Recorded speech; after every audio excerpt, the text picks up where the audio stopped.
শ্বশুরমশাই তো কালকে অনেক বাজার করে নিয়ে এসেছে, তাই ভেবেছিলাম অনেক কিছুই রান্না করব। তারপরে হঠাৎ করে ভাবলাম না, অনেক কিছু রান্না করলে অনেকই হয়ে যায়, তার থেকে ভালো দুটো পদ রান্না করব, ডাল করব, ব্যাস হয়ে যাবে। যেহেতু সকালবেলাতে আমার ভাত হয়ে গেছিলো, ডাল হয়ে গেছিলো, আলু ভাজা হয়ে গেছিলো, যেহেতু বর খেয়ে যাবে তার জন্য, আর টিফিন নিয়ে যাওয়ার জন্য, তো সেটা তোমাদের সঙ্গে আমি শেয়ার করেছি, সেগুলোও হয়ে গেছিলো। আর দুপুরে রান্নার জন্য এই যে মা লাউ কেটে দিয়েছিল, লাউ ঘন্ট করব, নারকেলও করে দিয়েছে, সেটাও তোমাদের সঙ্গে শেয়ার করেছি। শ্বশুরমশাই যখন সকালবেলায় বাড়ি আসে তখন আমাকে জিজ্ঞেস করেছিল কি কি রান্না করছিস আজকে, সেগুলো বলার পরে তারপরে বললো ওলের ডাঁটা নিয়ে এসেছি, ওলের ডাঁটা করবি না? তো আমি বললাম কি যে না, আজকে করব না, কালকে করব, লাউ যেহেতু করছি। তো বললো না, আমি আজকেই খাবো, আমাকে আজকেই করে দিতে হবে, সেটাই বললো। তারপরে বাবা নিজেই ওলের ডাঁটা কাটতে বসে গেল। আমি তারপরে বললাম তোমাকে কাটতে হবে না, দাও আমি কেটে নিচ্ছি। আমার কথা তো শুনলোই না, তারপরে নিজেই কেটে দিল আমাকে। তারপরে আবার এই যে কাঁঠালের বিছুনগুলো, সেটাও আমাকে কেটে দিয়েছে। শুধু জাস্ট আমি ধুয়ে নিয়েছি, ধুয়ে আমি রান্না বসালাম।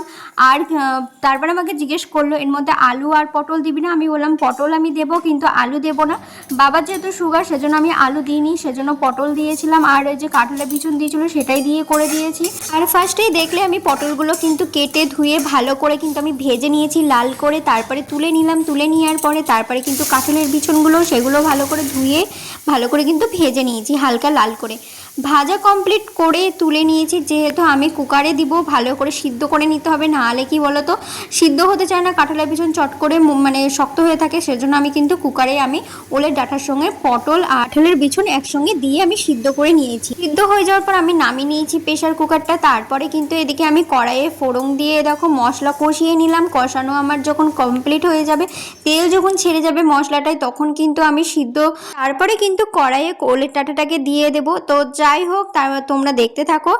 আর হচ্ছে আজকে কিন্তু সকাল থেকে প্রচণ্ডই গরম পড়েছে। এমনিতে গরম লাগছে কদিন থেকে, আবার যখন একটু বৃষ্টি হচ্ছে তখন একটু ঠান্ডা হচ্ছে, এটাই যা। তো আর আমার এমনিতে এখন সকাল সকাল রান্না হয়ে যায়, যেহেতু এখন বর খেয়েও যায়। আমি বলেছি সকালে একটু খেয়ে যাবে, না হলে ও খেয়ে যায় না, শুধু চা খেয়ে চলে যায় অফিসে। আমি বলেছি অল্প করে হলেও একটু ভাত খেয়ে যাবে, না হলে কিন্তু শরীর খারাপ করবে। সেজন্য এখন সকাল সকাল ভাতটাও বসিয়ে দিই, 8টার মধ্যে ভাত বসিয়ে দিই এখন।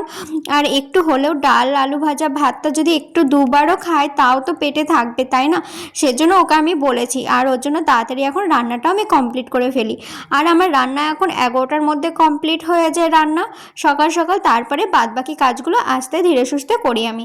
তো যাই হোক, আর এই দেখো নামানোর আগে কিন্তু আমি আচারের তেল দিয়ে দিলাম, আমের আচারের তেল, আর আম দিয়ে দিলাম 2 পিস মতো। তারপরে ভালো করে আমি একটু আবার নাড়াচাড়া করে নিলাম, আর একটু টেস্ট করে আমি দেখছিলাম নুন ঝালটা কেমন হয়েছে। নুনটা একটু লাগবে বলে তাই সামান্য একটু নুন দিলাম, আর ঝালটাল সবই ঠিকঠাকই ছিল, বেশ ভালোই লাগছিলো, টেস্টি হয়েছিল।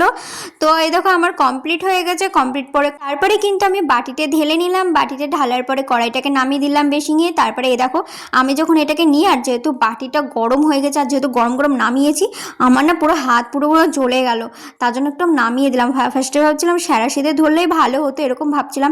তো যাই হোক, কোনো রকমের নিয়ে এ দেখো স্ট্যান্ডে রেখে দিয়েছি টেবিলে। তারপরে দেখো আমার রান্না কিন্তু সমস্ত কমপ্লিট হয়ে গেছে, সেটাই তোমাদের সঙ্গে শেয়ার করছি।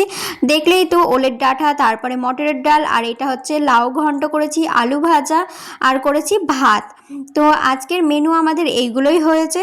তো আমার এই ভিডিওটা তোমাদের কেমন লাগলো অবশ্যই তোমরা কমেন্ট করে জানিও। ভালো থেকো, সুস্থ থেকো, বাই সবাইকে।